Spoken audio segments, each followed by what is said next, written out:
Hello students, आज हम पढ़ेंगे transitive verb and intransitive verb.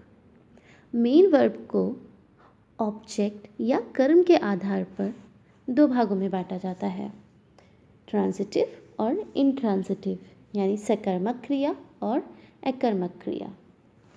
लेकिन ट्रांजिटिव और इनट्रांजिटिव को समझने से पूर्व हमें एक बार ऑब्जेक्ट की धारणा को क्लियर कर लेना चाहिए कि आखिर हम ऑब्जेक्ट किसे मानते हैं। वे शब्द जो वाक्य में क्या या किसको का उत्तर देते हैं वे सभी ऑब्जेक्ट कहलाते हैं। जैसे Mohan reads a book, Mohan एक किताब पढ़ता है। अब यहाँ मोहन क्या पढ़ रहा है? एक किताब। तो यहाँ पर ए बुक एक ऑब्जेक्ट है। He gave me a pen. उसने मुझे एक कलम दिया। उसने मुझे एक पेन दिया। उसने मुझे क्या दिया? एक पेन दिया। किसको दिया? मुझको दिया। तो यहाँ पर मी और ए पेन दोनों ही ऑब्जेक्ट हैं। पर यहाँ पर दो ऑब्जेक्ट एक साथ क्यों आ रहे हैं? इनमें से कौन सा डायरेक्ट ऑब्जेक्ट है और कौन सा इनडायरेक्ट ऑब्जेक्ट है?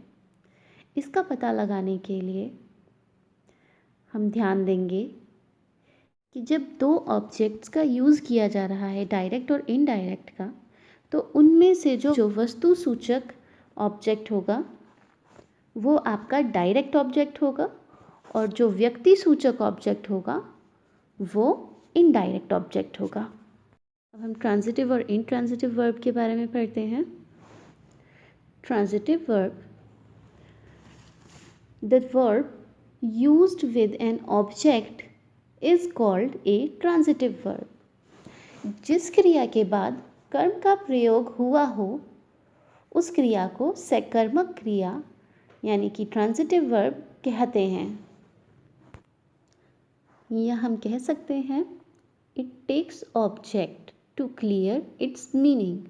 ट्रांजिटिव वर्ब हमेशा अपने अर्थ को क्लियर करने के लिए ऑब्जेक्ट का प्रयोग करता है।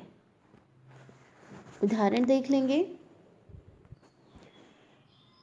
ही ईट्स राइस, वह चावल खाता है।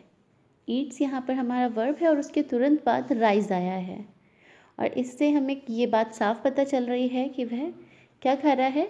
चावल खा रहा है। तो यहाँ पर राइस ऑब्जेक्ट है। एक और उदाहरण लेंगे। आई लव माई कंट्री, मैं अपने देश से प्यार करता हूँ या मैं अपने देश को प्यार करता हूँ। मैं किसको प्यार करता हूँ? यहाँ पर माई कंट्री एक ऑब्जेक्ट है और लव एक वर्ब है और माई कंट्री लव से तुरंत पहले आया है। Intransitive verb, the verb without an object is called an intransitive verb. जिस क्रिया के बाद कर्म का प्रयोग ना हुआ हो उस क्रिया को अकर्मक क्रिया कहते हैं। इनट्रांजिटिव वर्ब को अपना अर्थ क्लियर करने के लिए ऑब्जेक्ट की आवश्यकता नहीं होती है। जैसे ही ईट्स, वह खाता है। यहाँ पर ईट्स जो है वर्ब है लेकिन इसके तुरंत बाद कोई भी ऑब्जेक्ट नहीं लिया गया है, तो यहाँ पर ईट्स इनट्रांजिटिव वर्ब है। दूसरा सेंटेंस देखते हैं। राम इज रीडिंग, यहाँ पर रीडिंग के बाद कोई भी ऑब्जेक्ट नहीं है, किसी भी ऑब्जेक्ट का प्रयोग नहीं किया गया है, इसलिए रीडिंग एक इनट्रांजिटिव वर्ब है। यहाँ पे दे गो टू स्कूल, यहाँ पर गो के बाद किसी ऑब्जेक्ट का इस्तेमाल नहीं किया गया है, इसलिए गो इनट्रांजिटिव वर्ब है। और ये टू स्कूल ऑब्जेक्ट नहीं है, ये कंप्लीमेंट है। ये क्या या किसको का जवाब नहीं दे रहे हैं, ये वाक्य का एक पूरक है। आई रन फास्ट, मैं तेज़ दौड़ता हूँ।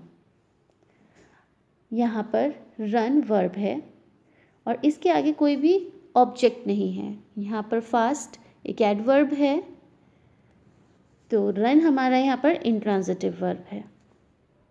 भी वर्ब्स होते हैं जिनके बाद ऑब्जेक्ट्स कभी नहीं आते हैं, वो हमेशा इंट्रांजिटिव वर्ब के रूप में ही प्रयुक्त होते हैं, जैसे गो, कम, सिट, स्लीप, डाई एक्सेट्रा।